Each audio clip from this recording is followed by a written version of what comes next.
Welcome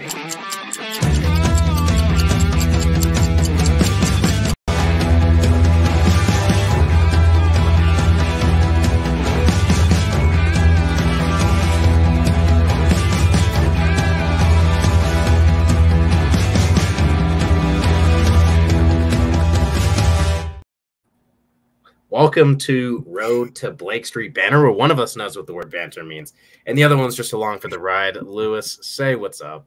What up? No Aaron today, so one of us is gone, and probably the most important one of us, so we'll see how this one goes. Yeah, I really wish today was April 1st so we could make a joke about firing Aaron, that we're big enough of an organization to fire people, and that we fired him. Budget cuts hit us hard. Yeah, no, these are the COVID budget hits.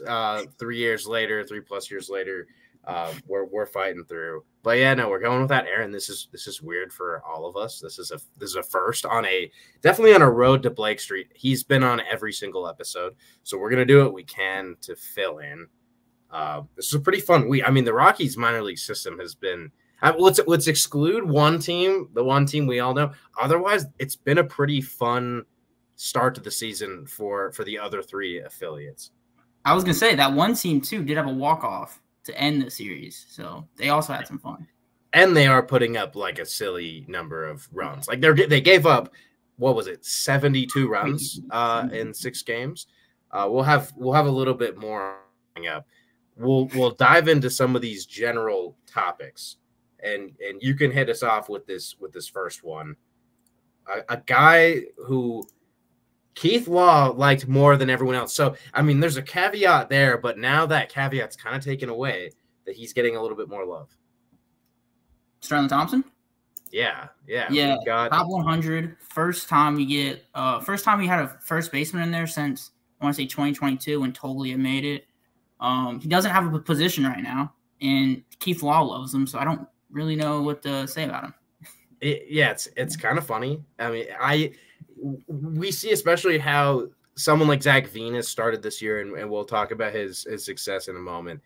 But you see someone like Zach Veen, and we all here at BSB, we had Zach Veen ranked, I think, as our number 3 preseason prospect. We think Zach Veen is above someone like Sterlin Thompson, but it just goes to show the Rockies have guys. Like Sterlin Thompson is now 2. If we want to call Keith Law's list major, Sterlin Thompson is now on 2 major top 100 lists. He's absolutely a guy. But yeah, I don't know what position he's going to play. Maybe he's Ben Zobrist utility minus actually being really good at all those positions. But, he's turning into a fun player that could fill in kind of everywhere. Yeah, I was going to say the Padres are kind of putting together a team where it's like positionless. They have like 4 shortstops playing. If you can hit with power, like you're going to play no matter what. First baseman, like you can probably throw him at second base. I have confidence. Like defense, realistically, we got Brendan Doyle, we got McMahon and Tovar. We don't really need to keep relying on defense. I think we can hold back a little bit on defense for a guy like Thompson, he has the upside of like a great power hitter at Coors. Yeah, absolutely. And we now come full circle because we remember the Ian Desmond signing, and I think the buzzword around that was versatility. And that made me hate the idea of versatility. But you think about it now, and it's kind of now synonymous with positionless, like you said. So I'm all for having guys who can, he's someone who's played second base, third base, and first base now a lot this year, and then both corner outfield spots. I think people are grabbing at like what position will he play, and I think it's what position won't he play really. Shortstop and catcher and probably center field. But otherwise, he's playing a little bit of everything. And speaking of a guy who also can kind of play a little bit everywhere, or at least at 2 of those positions that Sterlin Thompson cannot, Greg Jones. Like, do we think so? Brendan Rodgers, Chris Bryant. Well, Brendan Rodgers is like a stomach bug or something. Chris Bryant, another back injury? Question mark. Doesn't sound like he's going to go on the IL. But if he were to go on the IL, do you think that Greg Jones is ready for that call? I do not think he's ready. I do think we have better guys. I know Beck is not getting the call up, at least until the next couple months. I like Bouchard. Bouchard historically has a 161 OPS plus in the major leagues. I don't know why he's not up here yet. Greg Jones still not hitting well in the PCL, which I have an article coming out about the PCL, and it's inflated numbers.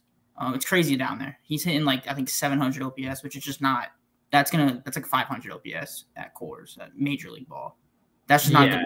Especially, I mean, we all dislike Chris Bryant's production, but you're probably gonna get less.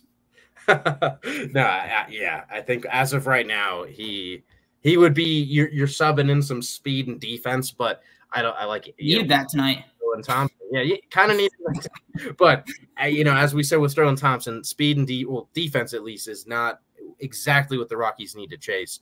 The Rockies are kind of in an interesting spot. They have a lot of guys, Double A even, but definitely in Triple A that are kind of ready for a call up, but we know they have such a log jam on that 40-man roster. So right now, if there's going to be a call up, you're probably looking at Sean Bouchard on the 40-man. Julio Carreras is that other guy. Hunter Goodman's also in the mix, and we're going to get into his success this week a little bit coming up.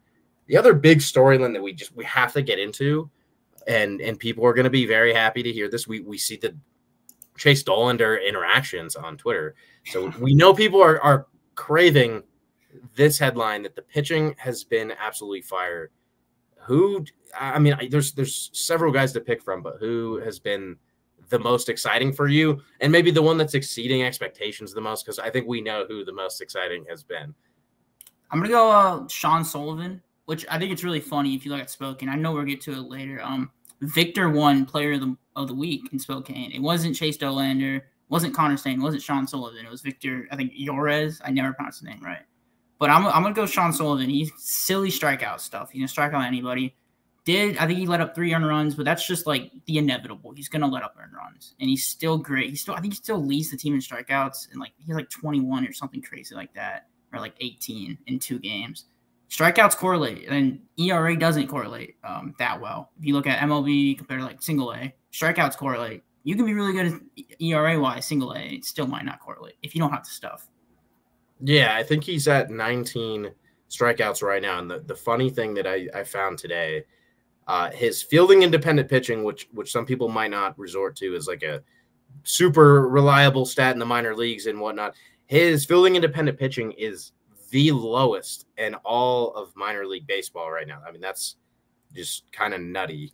I don't know. I mean, that's crazy that the Rockies have a guy. It's only been 2 starts, but he's been, so that absolutely backs up the point that he's doing certain things that typically correlate with extended success. So Sean Sullivan it's going crazy. But just a couple names to throw out there at the beginning. You mentioned Victor Juarez. I think I haven't heard his name on a broadcast, but I think it's Victor Juarez. He balled out this week. You said the Player of the Week nomination. Otherwise, Carson Palmquist also doing really good stuff. And Austin Eminer this is the first mention we think of him on our Road to Blake Street podcast. I think he's Tennessee Tech. They took so many dudes from Tennessee last year, all these different Tennessee schools. Austin Eminer he was drafted from a college in Tennessee. We'll leave it at that. But he had a really, really solid start for Fresno. We're gonna cover a little bit later. I mean, with that being said, we should hop into these affiliates. We've prefaced a handful of things. We've talked about the Isotopes 72 runs in 6 games. Were there any pitching performances that we can actually look at and be kind of okay with? I think Noah Davis kind of came back down to earth, like in a good way. I think he had struggled to hit the strike zone in 2 straight starts, and then he came out and said like, "Hey, I need to hit the strike zone." PCL pitchers don't like hitting the strike zone because if they make contact, it's probably gone. But he started in the strike zone. He still let up 3 runs in 6 innings, but he struck out 9, or I think it was in 7 innings. Just in the PCL, that's a great performance. Like that's an elite performance in the PCL, especially in Albuquerque. So he definitely came back. I mean, stats look way better than they did a week ago from he had a 13 ERA like 7 days ago, and now it's at like 7.5. So coming back down. Yeah, he had one of those funny weeks where in the minors, most of the time it's this perfect, nice setup where everyone starts 1 game. But for the teams that have a 5-man rotation, you play 6 games, someone's going to get the bookend games. That was Noah Davis this week. He got 11 innings pitched and struck out 14, a 3.27 ERA over the 11. So yeah, absolutely a much needed back on track kind of start. And someone for me that stood out, and not in every kind of way. He's still walking a couple guys. He's still, giving up damage. We made fun of him last week, and I feel bad. We don't like to shit on our guys, but Jeff Criswell has struck out so many guys. I think he struck out, what was it, 7 guys this week? I might be off on the 7, but he's up to 17 strikeouts in 11 innings this year. He is doing good things. He's also doing some bad things. 5 walks and already 3 home runs. We gave him a hassle for the home run total last year. He's on a similar pace right now, actually a higher pace right now than he was last season. That's what needs to turn. I mean, otherwise, this Albuquerque has it very rough, and you have that piece coming. I think it's just so hard to state how difficult of an environment that whole league is to play. It's not just Albuquerque. Yeah, most of the, we say Coors is high up. You have that in half the stadiums. It's dry and humid. There's 10 runs every game, 9-run innings half the time. It's crazy stuff. Yeah, it's. I mean, no one wants to put their pitchers down there, so you don't really have good pitching there either. So it's everything comes together. Yeah, so it's a weird situation where the Rockies have reason to put some guys there because it simulates the hardships, of course, a little bit, but also it is exaggerated even then. So it's been a rough season for Albuquerque. They're 3-12 to start the year, a 1-5 record. But I mean, the pitching is going to struggle, but the bats are going to go off. Jordan Beck has been going off, but his slugging percentage somehow went down this week after a walk-off, and I believe he had himself a home run, 6 hits total, but his slugging somehow went down. That's crazy, but it goes to show you the PCL. Yeah, PCL numbers are not to be taken too seriously. I think Luis Matos last year had in 57 games in the PCL, a 358 batting average, 1,100 OPS. And then he came to the MLB was a 600 OPS guy. So there you go. Yeah, I mean, we see it's every year there is a Rockies guy or two that have a ridiculous OPS. And I mean, Sean Bouchard is one of the more recent ones, and he has actually translated to the big leagues. But we've seen a lot of guys that is not the case. It's a crazy place. But we also saw Hunter Goodman.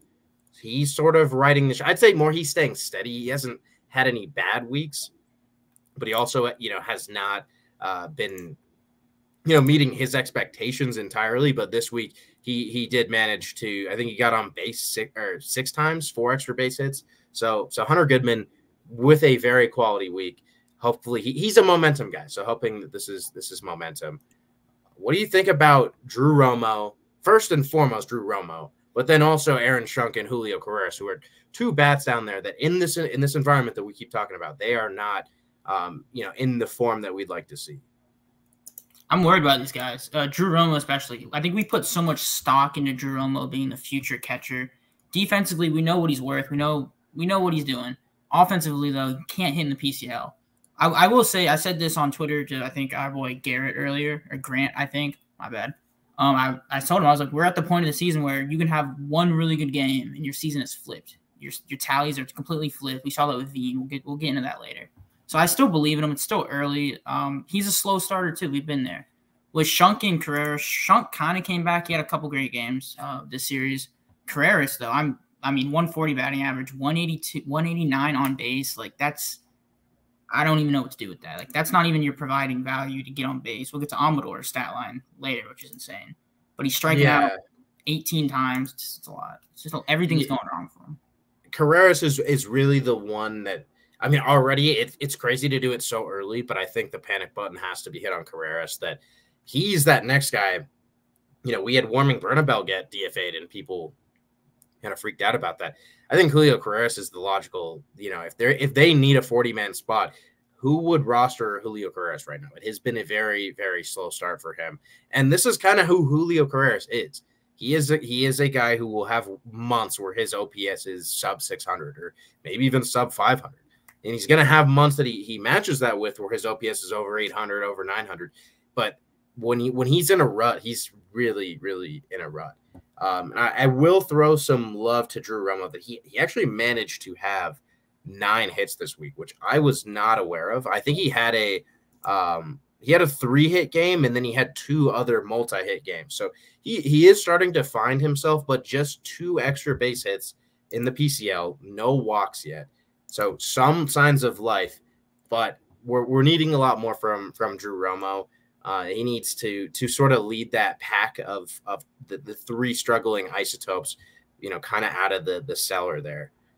But yeah, my bad. He only has 40 at bats this year. I think that's like, I want to say like 15 behind the leader. So the catching rotation is kind of making his numbers not go up as much as you want to. When he's a hot bat, you want to get as many at bats like he was this week, but he just wasn't doing that. Wasn't getting the at bats. Yeah, fortunately, I think they DH'd him either Saturday or Sunday, which is a positive because he's someone who should be in the lineup almost every day. Maybe a day off a week. So I think they finally got him in at the DH spot, and he is putting forth some numbers now. Again, hoping that carries over into next week. They are going to El Paso to face the Chihuahuas. It's a roster that apparently has a lot of MLB veterans, kind of those. I mean, we just saw today. Who did they just sign today? The Padres. Some journeyman MLB guy. Tommy Pham is on the White Sox. But the Padres. Wait, El Paso's the Padres, I believe, right? So. Yes. I'm trying to think who the Padres just signed today. I know they love to do it because they like Robinson Cano. I remember it was big when he went down there. So they love to do that. They do. And right now, Donovan Solano is the one who he's a guy who's just been so up and down in his career, but he's gonna rake in the PCL. That will not be the most fun thing for our pitching staff. Going somewhere that's a lot more fun, Hartford. They do on the week. Funny enough, that was they'd played 1 game before this week, so they're just 5-2 on the season. But yeah, very positive week for them. Zach Veen, we got to start there with Zach Veen. Crazy stuff, getting back on track, everything we want to see. Yeah, Zach Veen's kind of like, for BSB, he's like the poster child. I think like everybody's kind of written him off, and then when the MLB pipeline came out, we were in the group chat being like, why is Veen wasn't even brought up during the broadcast? Why is Veen, like, he was the perfect game, top number 1 player out of high school. So he has like that prestige, but it's like worn off for some reason. He's gotten injured. If he was a Yankees prospect, the injury probably wouldn't have mattered. He'd still be like a top 50 prospect, but whatever. Who's to say that? I still think he's like a top 50 prospect in baseball. I think he might be our number 2 prospect at the end of the year. I think Veen is like the next up for this team in terms of like dude that we can root for, like a Charlie Blackmon, who's just going to be there for us every single day in the outfield, getting hits, playing every day. He's going to be a fan favorite no matter what. Yeah, he's going to get the benefit of the doubt from all of us for a long time. But, I mean, right now, I don't even think he's needed the benefit of the doubt. The benefit that extends there is, was he not playing well because he was injured? And that seems like the most obvious yes that you can have. So I don't know exactly what was going on. We just saw him hit an Oppo bomb that was off of his bat. He thought it was a no-doubter. I mean, he knew off the bat it was gone, opposite field. It only went like 20 feet over the wall, only 20 feet over the wall. But dude is hitting opposite field home runs, and he's running a pretty high on base percentage, doing everything for that team right now. He's shown his range in the outfield. We're not seeing like the 60 stolen base pace right now, but he's still contributing with his legs. But yeah, Zach Veen is back, everybody. I agree. I think he's at least like a top 75 prospect in all of baseball. And that's sort of taking like a cautious approach, but very, very, he was a top 30 prospect, top 35 prospect before the wrist injury. So what has he truly lost? I don't know. Yeah, I think we have to preface this and say like 1,000 OPS in the Eastern League versus 1,000 OPS in the PCL. It's just different worlds out there. 1,000 OPS, Eastern League is huge. We just played the Orioles affiliate. Orioles have a great minor league system, so it's a proven win. We're playing against great players. And you put your pitchers in the Eastern League. It's a great pitching league. And if you look at the teams that are in the Eastern League, it's a lot of good farm systems. A lot of farm system that has like, you just know they're going to produce good players. Like they're great development. So this is more, I think it's more of a challenge in the PCL, and he's, 1,100 OPS, like, right off the bat in the season. Frankly, we thought the Isotopes lineup was just going to mash, but I think they could use a guy like Zach Veen getting implanted in there, and it'd be a lot of fun for us getting to be like, yeah, this is our guy. He's here. Our expectations though would be like a 1,200 OPS from him, and it's pretty lofty, but someone we really need to see right the ship. It's so early, and there are positive signs, but Adael Amador, it's a 105 average to start the season. That's so hard to believe looking at it. But a .346 on base percentage. So he's still working the walk, still working at bat, still doing the Amador thing we know he can't do. Yeah, and that's what we want to see first and foremost. You want to see him, hitting 300, 320. You want to see him, hit 15 homers a season. But at the end of the day, we need to see that on base ability carry over. Like, he's not going to hit 105, but he's already getting on base 34% of the time. So if he can boost that average just like at all, it's going to be a really, really solid looking season. 26.9 walk rate. Of course, it is early, but if he can carry over something close to 20, even like that's pretty ridiculous. And that's something the Rockies need. He's like a good breath of fresh air. He would be such a great like tone setter in the lineup that we need. Everybody on our team is like high power. We look at even the prospects, Beck, Veen. We'll get into Fernandez later. It's high power. And we go, maybe he's a contact guy. Like, we need those type of guys to, like, kind of change things up a little bit in the lineup. And we don't really have a high average hitter in the Rockies lineup right now that can get on base, play some small ball like I think they want to do because we're seeing a lot of stolen bases in the minors. But definitely just great change of pace. And the on-base percentage is still, like, if he puts his batting average up 200 points, his on-base percentage is probably going to be, like, 400? Yeah, at least with the way his walk rate is right now, he can push for, like, a 450, like, high fours on-base percentage. So, I doubt it. Things are going to give in both ways. Like, his average is going to rise. The walk rate is going to come down a little bit. But we're still seeing those signature skills from Amador. And yeah, the Rockies really badly need that high on base guy, someone who's just working in at bat every time and not, looking to barrel every baseball.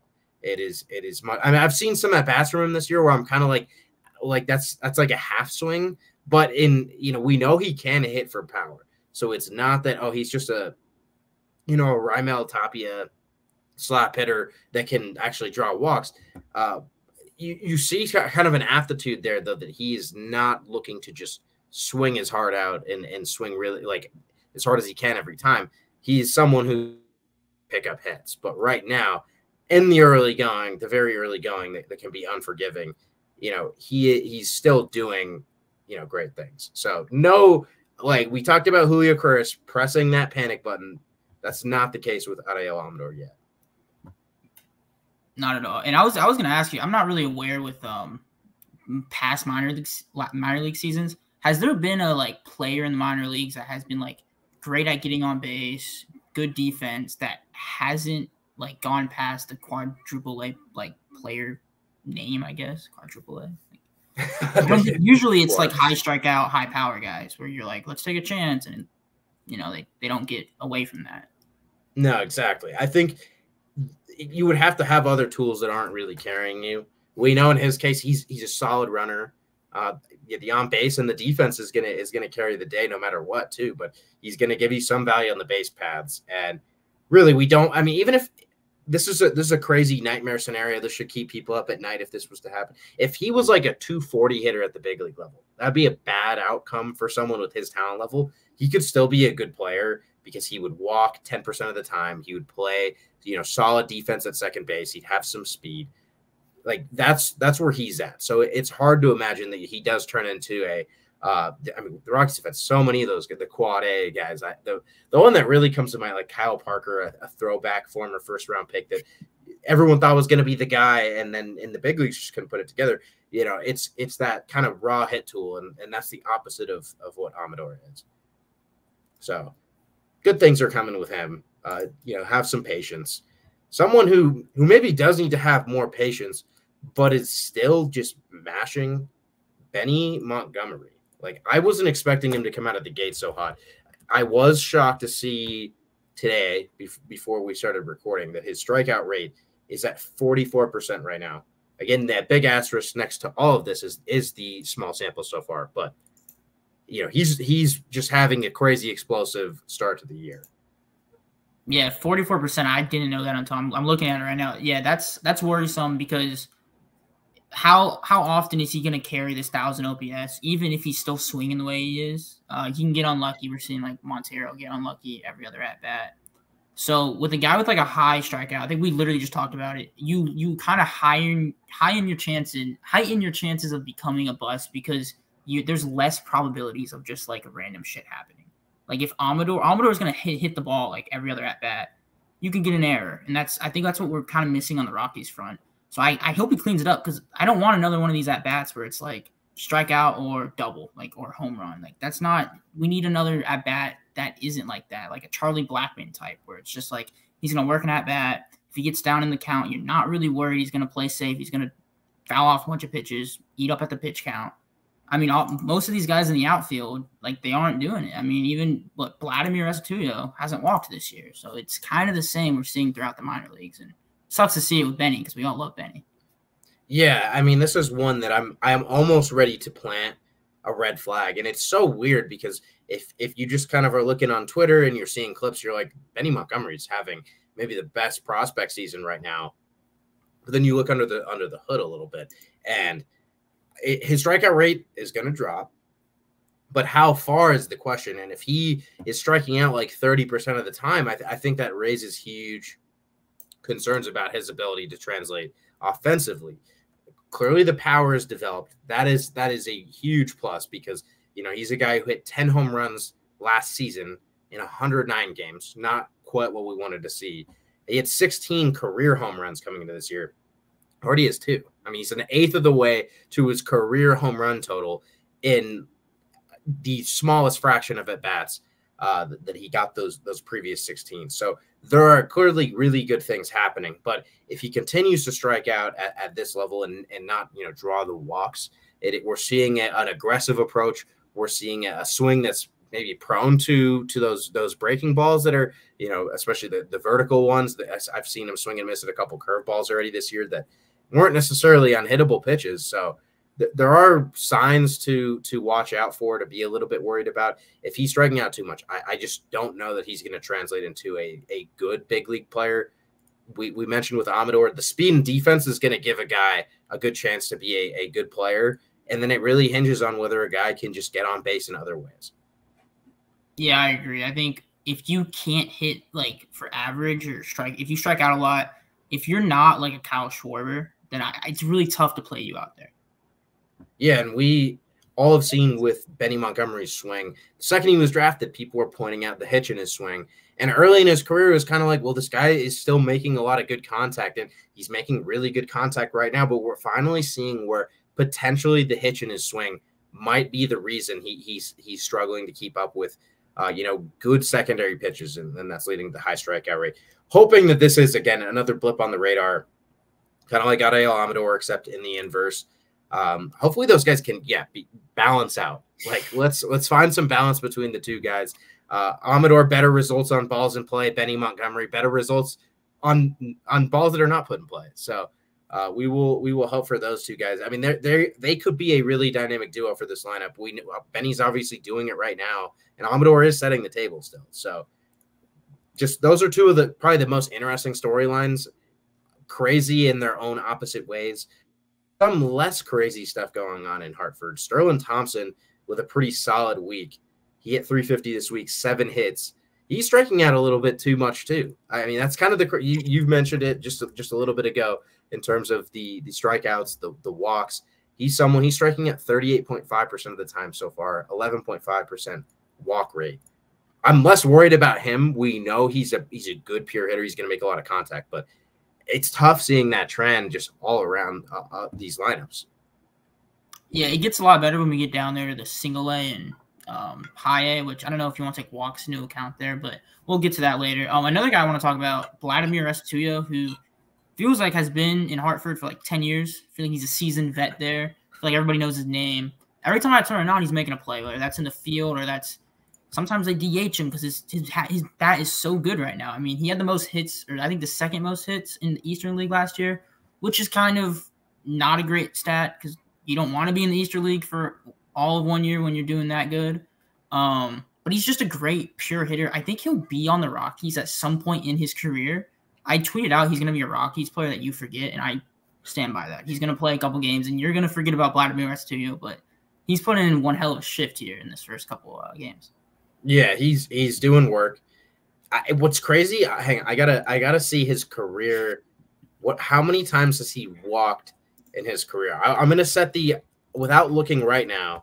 I'm gonna set the over under at 61. What do you think? Over under 61 walks in his entire career. He has 1,600 plate appearances. I'm gonna take the over. I think just out of luck, he probably got a couple in there. Once I saw the number of plate appearances, I was like, I probably messed up with that line. Somehow I was far too generous. He has walked 44 times in basically 1,800 plate appearances. So Vladimir Restituyo does not like to walk. He does steal a lot of bags. How many steals are we looking at? We got 110 steals in his career. 37 homers is not bad for a guy who, I mean, he's listed at 151 pounds. We know he's heavier than that now, but for a guy who's pretty slight, doesn't have a ton of power, he hits for some power. He's got speed. He can play center field, but he is allergic to the walk. It's the opposite kind of what we were saying with a Benny Montgomery and some of these other strikeout guys, because he doesn't strike out that much, but he does not want to draw a walk. But the Rocky that you're going to forget tag, I think, is perfect there.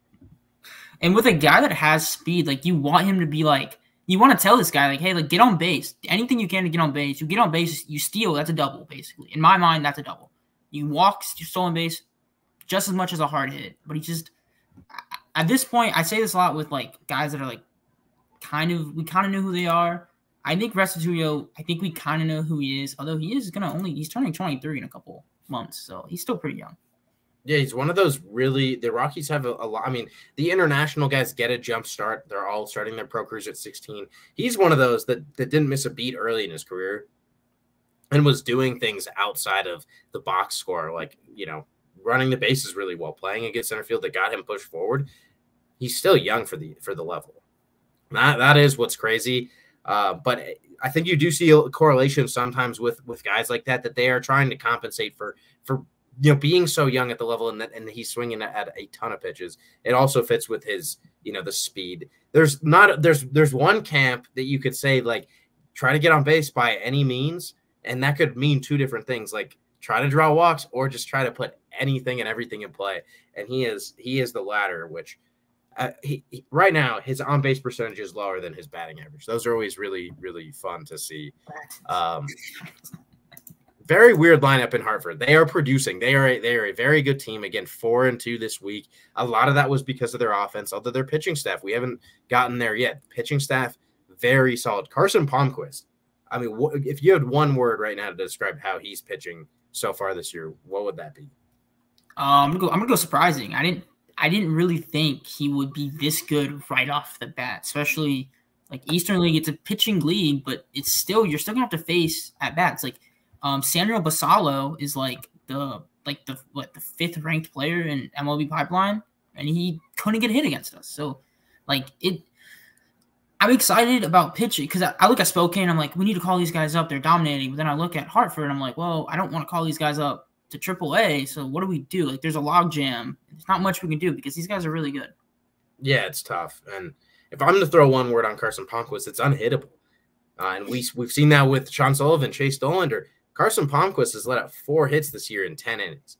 He has 15 strikeouts. He is absolutely dicing up the competition. We saw him in spring training, and it was sort of like, is this guy maybe like with that first start, the opener? It's like, is this guy going to make a push for the opening day roster? Like, we all knew he wasn't going to, but is he going to stick around in camp and kind of make the Rockies ask themselves the question? Like, there's no way this guy's going to make, like, for them to say that this guy's not going to make the roster, right?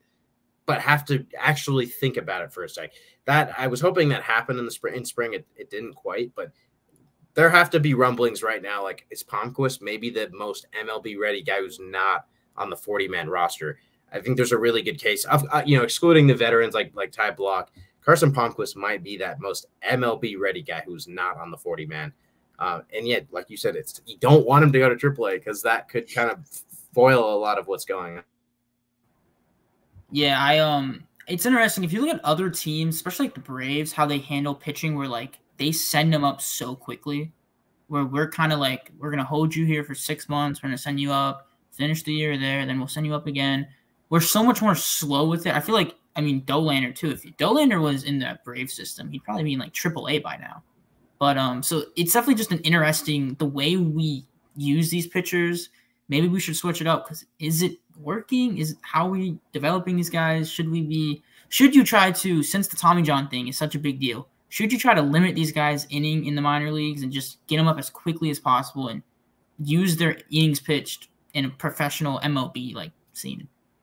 Yeah, I mean, I think at this point with pretty much every pitcher, I don't think there's an exclusion. It's a topic for another pod to like get into the Tommy John stuff. But right now it seems like every pitcher has somewhere between 200 and 300 innings in the pro ranks before they need Tommy John surgery. It's like once you have that first Tommy John, I think you're good for a couple of years at least. I mean, a lot of guys are just having one, but someone like Chase Dollander, it's like that could happen at any point. I think that is why the Rockies are probably going to take it easy with him. I don't know. They do need to figure out a pitching plan because they are the one team that cannot allow their pitching staff to just get decimated.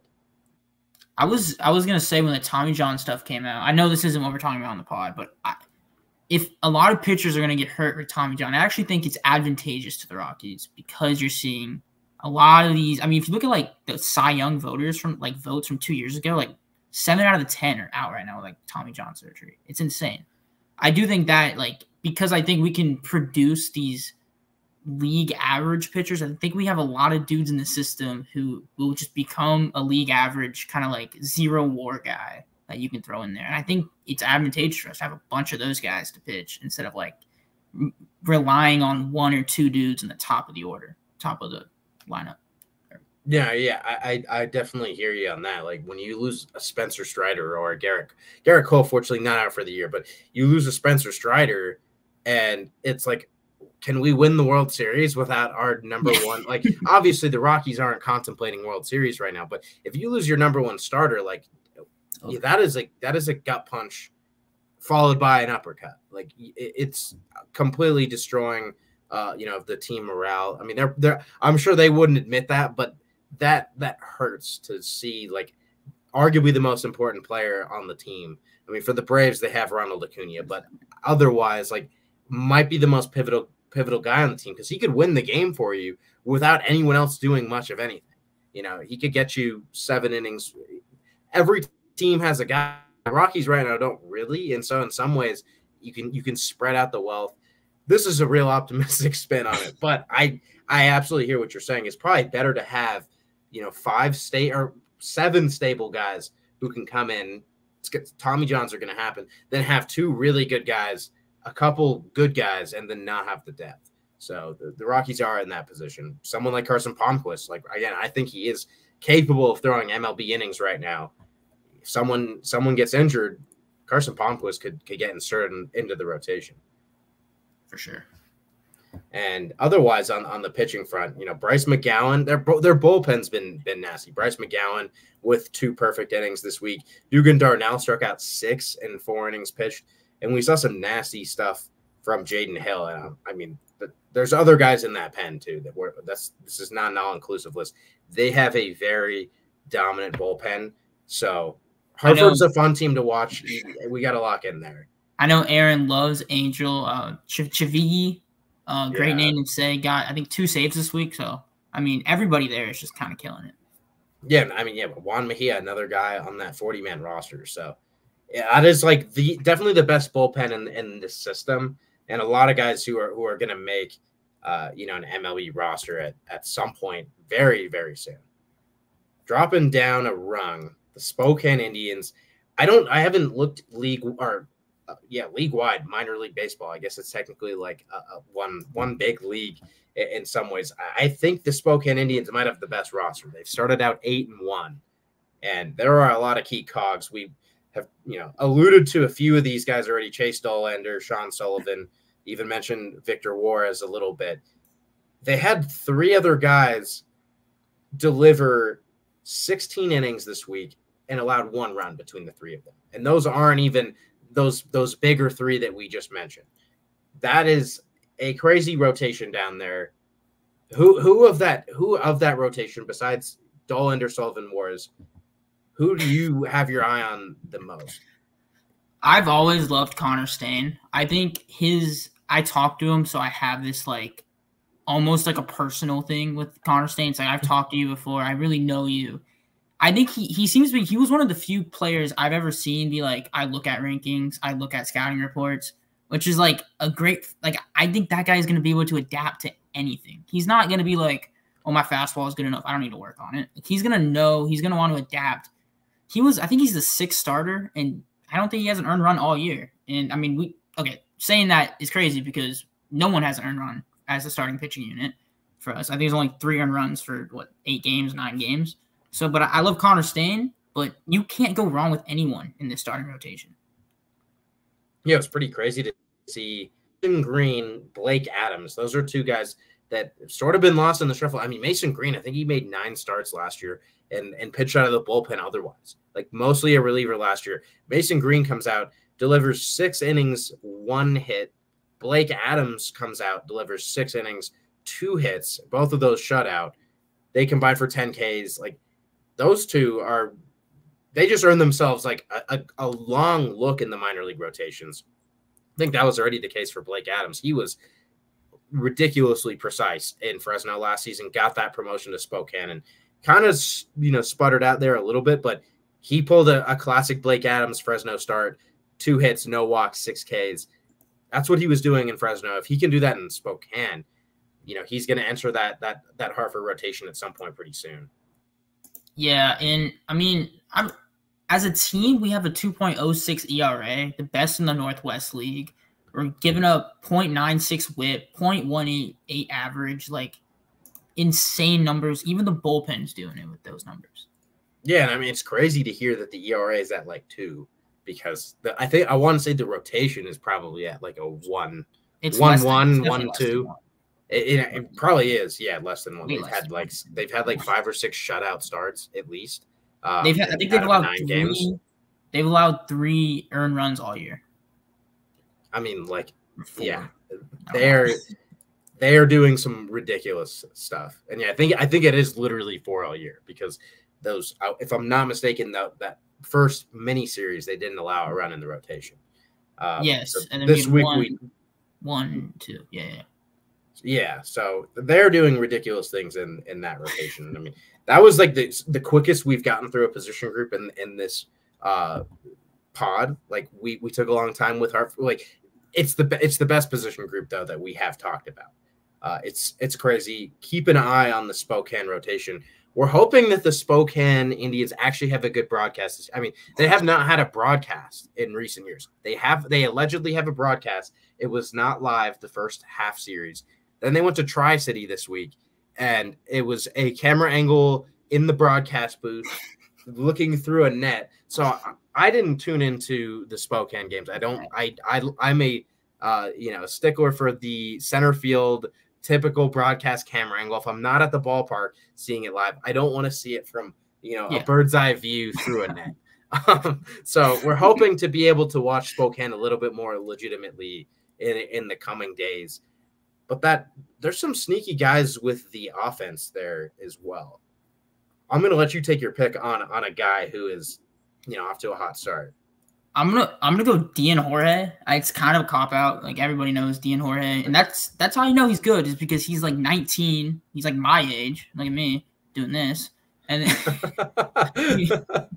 he went 9 for 27 this past week. Played every single game. How to save Chase Dollander from a run? We have it on our Twitter. Diving play, gets it to first in time with 2 outs. Runners crossing home plate as he's doing it. So saves Chase Dollander. Chase Dollander probably gives up way more runs. Caleb Ketchup was the next hitter, and that guy hit a home run in the next inning. So Jorge's great. He's four stolen bases. He has speed. The gloves there, and he's filling out his frame. Everything I'm hearing is that he's hitting the weight room. He's kind of doing everything you want a young guy to do. He's hitting well. He's doing all the right things. He's hitting the weight room. What isn't this guy putting a foot wrong? I think he's the best hitter. He is the best prospect hitter that is a prospect in Spokane. Yeah, I agree. And I mean, it's not something I would have agreed with coming into the year, but quickly, so many people love Jorge. Baseball America is super high on him. A couple other scouting outlets super high on him. We didn't see great numbers in Fresno, but also it was a big midseason transition for him, going from the ACL to Fresno. Guys finally have scouting reports on you and stuff. It was a little bit of a crazy jump for him. Also, yeah, a kid, as you mentioned, his first full year, I think it's just his first year period in the United States. This is his second go of this. Clearly looks really comfortable. He's an on-base machine, as you mentioned. The guy that I'm rocking with, that hitter to me, and you probably could have gone either way on this, Cole Carrig. He's the one we thought was going to be the top hitter in this lineup. Plenty of time for him to continue to assert himself like that. He's doing some amazing things, though. He has 8 walks to just 4 strikeouts so far, 6 stolen bases to go along with that. So he's doing some unique stuff. That is the name of Cole Carrick's game, is unique. I don't know how many guys in the minor leagues are going to walk twice as many times as they strike out, steal a ton of bags, and we know about the defense. Although, interestingly, he's only played at center field so far this year. I don't know why they announced him as a catcher if he's not going to catch games. But Cole Carrick is also carrying this freight as the leadoff guy pretty much every day. And then we got to give some love for Kyle Karros, the MLB bloodliner. He had a really nice week this week inside the park home run. I mean, when I saw that pop up in the box score, I was like, oh, Kyle Karros getting into his power, but not a traditional home run. Not a lot of traditional baseball plays down when you get the single A and a high A. I saw a lot of dropped pop-ups this week, is all I'm gonna say. Yeah, but any given some nights it'll be like, wow, this is really high quality baseball. And some nights you will be like, I feel bad for this guy because that was probably a career defining moment for him in a negative way. Kyle Karros, fortunately, the beneficiary this week. I didn't actually watch the play, which is bad, and I shouldn't even admit that, but I can't say that the inside the park home run was a result of a bad defensive play, but no, it wasn't. I think any inside the park home run is a misplay, 95%. Sometimes if you jump at the wall and the ball bounces over your glove and shoots way far away, and you have Ellie De La Cruz on the base pads, I can understand that, but in most cases, it's crazy. Tri-City, the announcer is saying, has a super a silo almost, a super deep center field. So I wonder if he hit it there. Maybe that. A Houston Hill kind of thing. Yeah, where it's like a trap for outfielders out there. But yeah, Spokane, quite a week for them. They are, again, we're hoping it's going to be enjoyable to tune into their broadcasts going forward this season. We're going to find out this week. As who are they playing this week? I had this ready. They're going to Avista Stadium in Spokane. They're going to face the Everett Aqua Sox. They are 1-8 this year, so 8-1 versus 1-8. Hopefully we see what's kind of expected. Noah Spyrick would come on here and say the law of averages, though. But you can construe that either way. So. If the law of averages come out and we're both 9-9 this time, I'm gonna be pretty upset.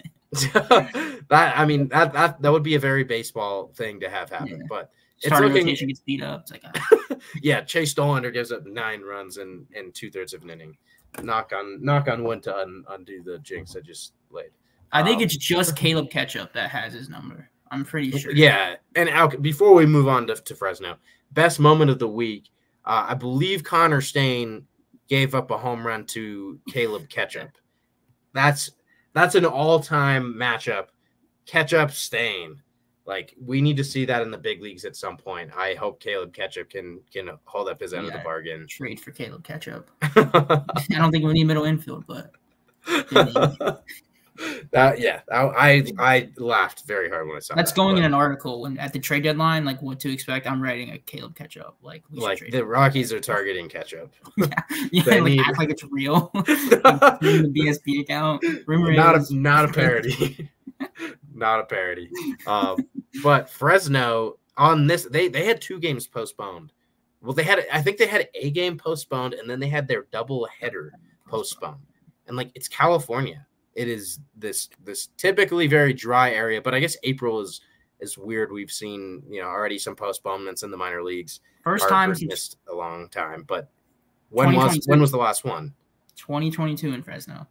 I mean, that almost seems too recent. I'm like, how are they getting it's all I know about Fresno is like I remember we were on a call with Sam Weatherly. I wasn't actually on it even. I watched the pod. Great name for this segment, Weatherly. And Sam Weatherly, yeah, it fits the topic so well. He's sitting outside. He has like his phone propped up on an umbrella, like round table, umbrella in the middle. Phone's on the umbrella, and all of a sudden he drops out of the call. And on the BSB video, it just cuts in, but his phone overheated and died, and he's under an umbrella. It's not even like direct sun. So that's what I think of Fresno. Stephen Rice, Johnny Bravo, please correct me and let me know what Fresno's actually like. But crazy to see double postponements in a week. So they go 2-2 on the week. They're up to 5-2 on the season. And we've talked about it. We talked about it last week. It's a weird roster. Not a lot of names that people are like, oh, I have to come and watch that guy. I have to, stay up if you're on the East Coast and watch that guy play, that guy pitch. But they're a gritty bunch with it. They've had a really nice start to the season. I know there's a guy that you really like on this roster who had another monster week. It's not just me; it's everybody in Fresno. Everybody loves this guy. And look, it's not. I may be copying. My bad. I may be copying the Fresno guys, but I love Andy Perez. Like he's my Ryan Ritter for this season. Fresno, I guess I just love their shortstops. He has a great glove. You can look on the BSB account.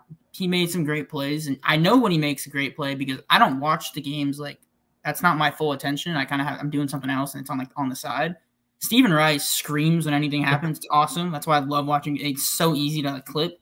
And Andy Perez got Stephen Rice to scream a couple of times with his defensive plays, and he's hitting doubles. One of his doubles was really like one of those single A plays where it's what was the defender doing?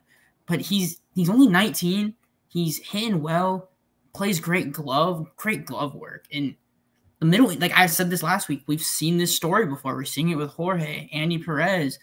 Brendan Rodgers was a draftee, not a free agent signing, but still we're seeing it. Tovar, Amador, like this middle infield, we almost have too many of them. Like let's spread the wealth here, guys. Let's get better at something else, at scouting another position.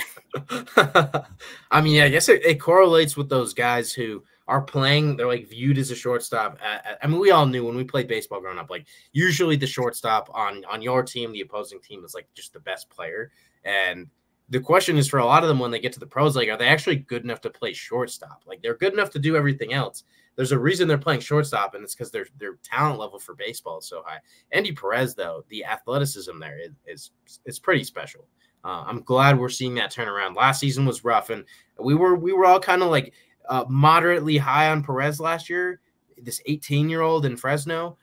This year he's really showing like, okay, I was just like a little bit, put through the ringer last year as this kid facing full-grown men. Doing some fantastic things. 5 hits this week. He's getting on base a ton. He's scoring. We haven't seen the stolen base production hit yet. I think we're going to though. Again, you've mentioned it's in the field. He's a really good athlete, and I think we are going to start to see some more steals. None so far this year, which is crazy. But he had 21 last season. Yeah, for Fresno's, I don't think they steal bases. I think Rice said it on the broadcast once. They kind of just don't do that. They kind of work their walks. They had an inning this past week where they had 4 runs, but it was off like 1 hit because they walked so often. So it's a fun bunch. If you watch these games, Fresno is in. I tweeted it earlier. Stephen Rice agreed. They're obviously way better coached than the other team. Like not Tri-City. Whoever they were playing this week, I think it was Inland Empire. Great name, by the way. Yeah. And like they were just way better coached than these guys. Like all the dropped pop-ups I laugh about, none of them were from our teams. Like, they were from the Angels affiliates and I think the Giants. I don't know, Inland. I think it might be the Angels affiliates. I think Inland is, the Angels. So there you go, double Angel affiliates, because I think Tri-City is too.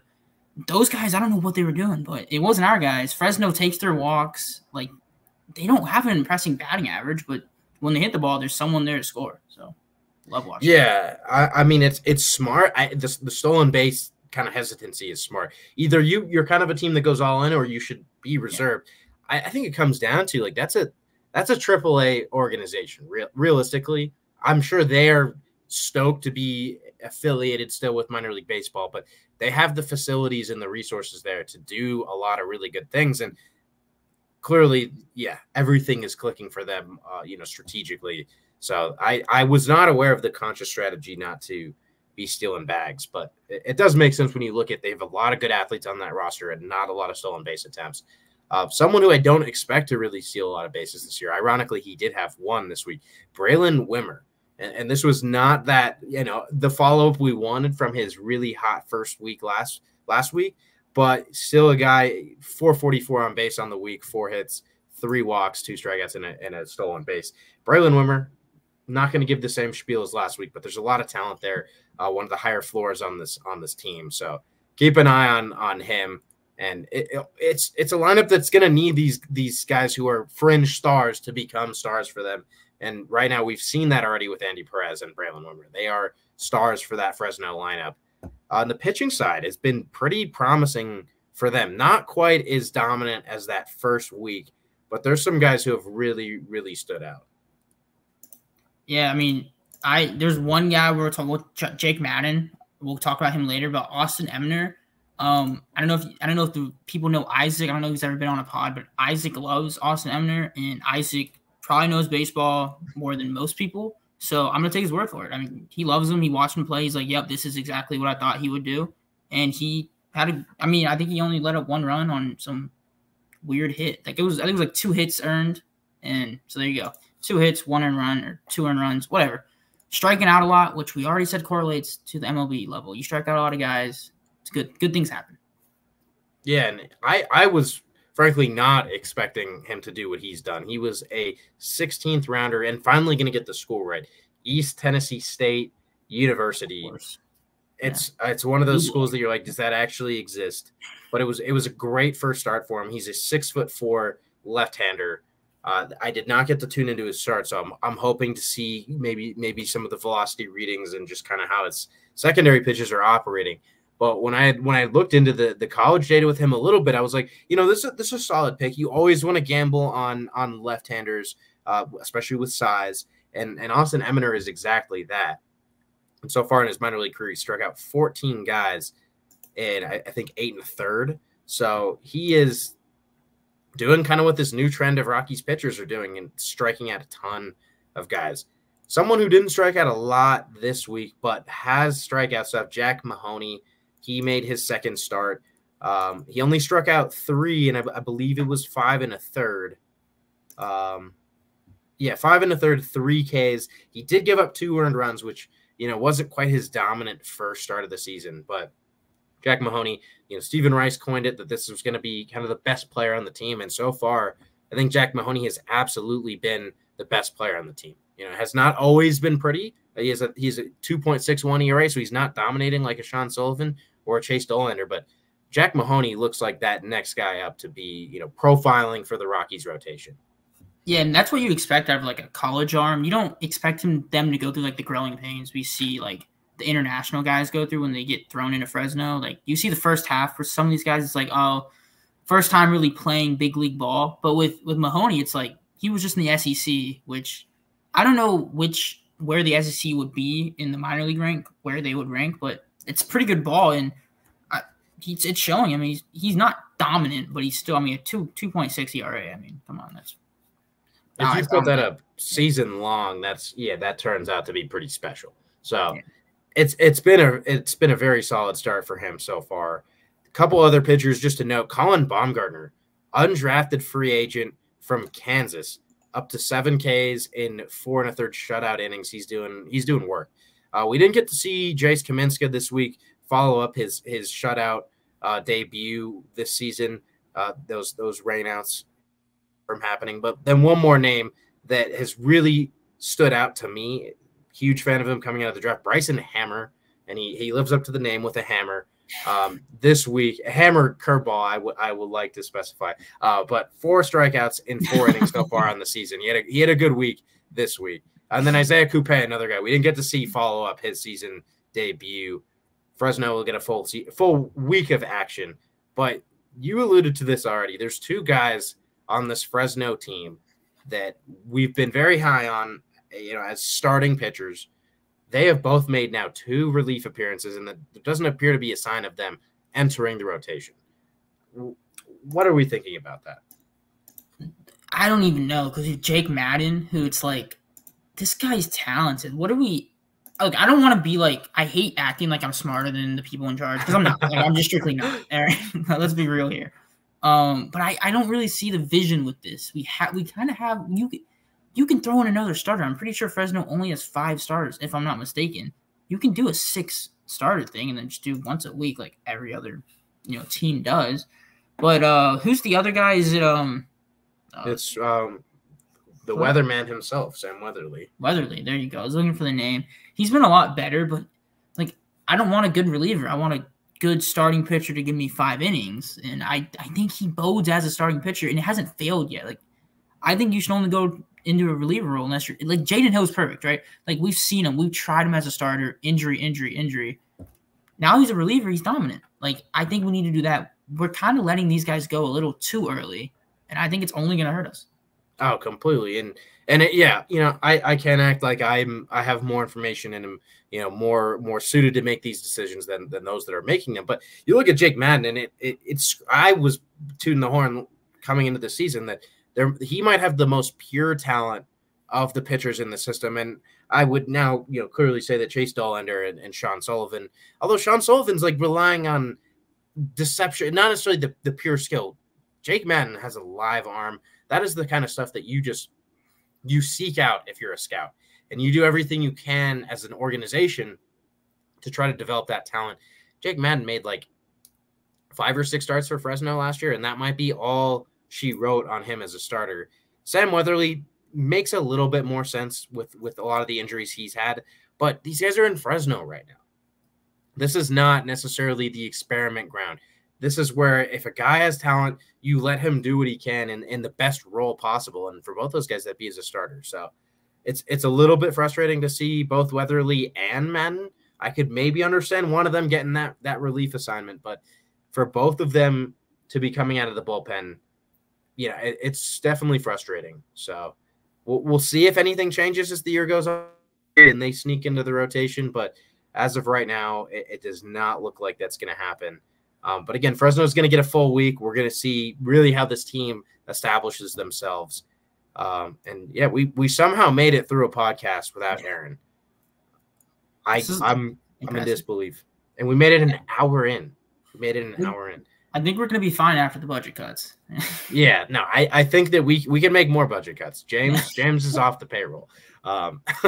So this was pretty awesome, and I have to try this. I don't think I've ever done it, but go Rocks in the minor league affiliates. Woo! Thank you for watching and listening. Please check out our link tree for more content.